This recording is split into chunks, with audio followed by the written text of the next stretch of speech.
In Proverbs 2, it says that discretion will protect you, meaning the Lord will always warn us when something is ahead, or He will show us the distractions, He will show us the intentions of other people to protect us. However, it is our responsibility to be obedient, to resist the devil and he will flee, and to avoid being around people who we know are deceptive, okay? This is a very specific word for someone pertaining to somebody who has been coveting your life, coveting your business, okay?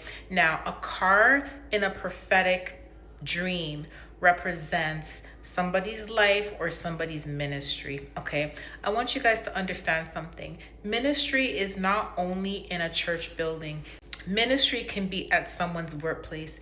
Okay, and I'm going to use this as an example because this is what I saw in the prophetic dream.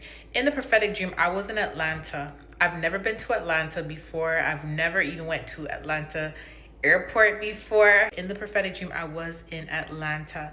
Now, I was actually a bystander and I was able to witness everything that was playing out, which is how I knew that it was a prophetic word for someone, because as I was transitioning into waking up, the Holy Spirit made it very clear that this is very common all over the world. However, this particular message is for someone specific, okay? So I was at the hairdressers in Atlanta, and when I went into the salon, I noticed it was a very small salon. So it looked as if the person was just starting out. Now, this word may actually be for the hairdresser, or it may be for a client that goes to the hairdresser. There was a client that parked her car in the parking lot.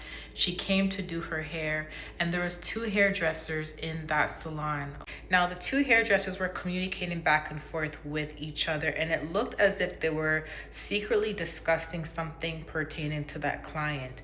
Instantly, the client came in and she wanted to sit on the chair, but they told her that the chair was not ready as yet. Mind you, the chairs were actually there. The chairs were ready. There was nobody sitting in the chair. There wasn't even any other clients in there. It was just these two hairdressers, okay?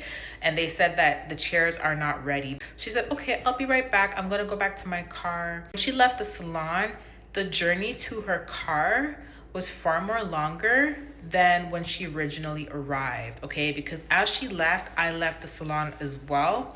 And I noticed that there was these stairs going up to the salon, but when I first came to the salon, these stairs were not there. When she left, she noticed it as well. She was like, why are these stairs here? These stairs were not originally here in the beginning.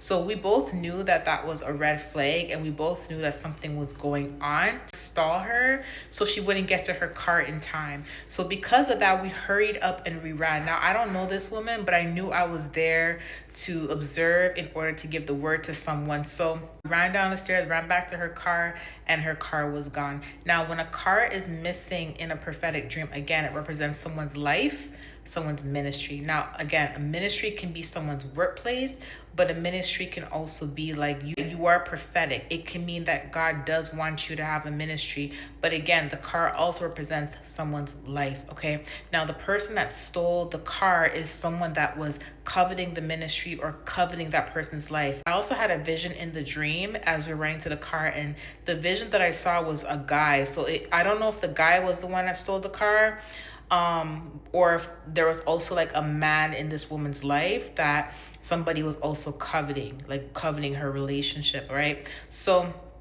when I woke up, I heard the Lord say that this is very common around the world and this happens to a lot of people, just letting me know that this is a very common problem and this is happening all over, okay? Now, this is just a take heed warning for this person. This word may be for a hairdresser, which may be why we were in a salon setting, or it can mean that the salon owners had something to do with it, okay? Again, when we first came in there, the salon owners were having a discussion about this client and they were secretly whispering. And then that's when they both looked at her and said the chair was not ready, okay? So they may not have anything to do with it, but I don't find it coincidental that, you know, the salon looked one way when we got there, and then as soon as we're ready to leave, it's like there was a bunch of obstacles that was trying to stall this lady from getting to her car in time, which meant that this could have most likely been a setup, okay? But this is just a confirmation that yes, there is someone that is coveting your life, coveting your ministry, etc. Okay, so I want to give this confirmation to someone. Again, this may even be the hairdresser that's experiencing this. That's why there may be a hairdresser setting. Again, whoever this is for, this is going to make sense to you. Sometimes in prophetic dreams, the settings won't make sense to us because it's not our word. It's only a word for us to deliver. But the person that this word is for will understand, because hey, the person may have been praying to God, like asking God for confirmation, and the person that they were asking God for confirmation pertaining to may be a hairdresser, or they may be the hairdresser asking God for confirmation pertaining to a specific client. So for us, it may not make sense, but the person this word is for, they're going to know exactly what is going on. So I just want to be obedient and deliver this word to you. I love you guys. I'll see you later. Bye.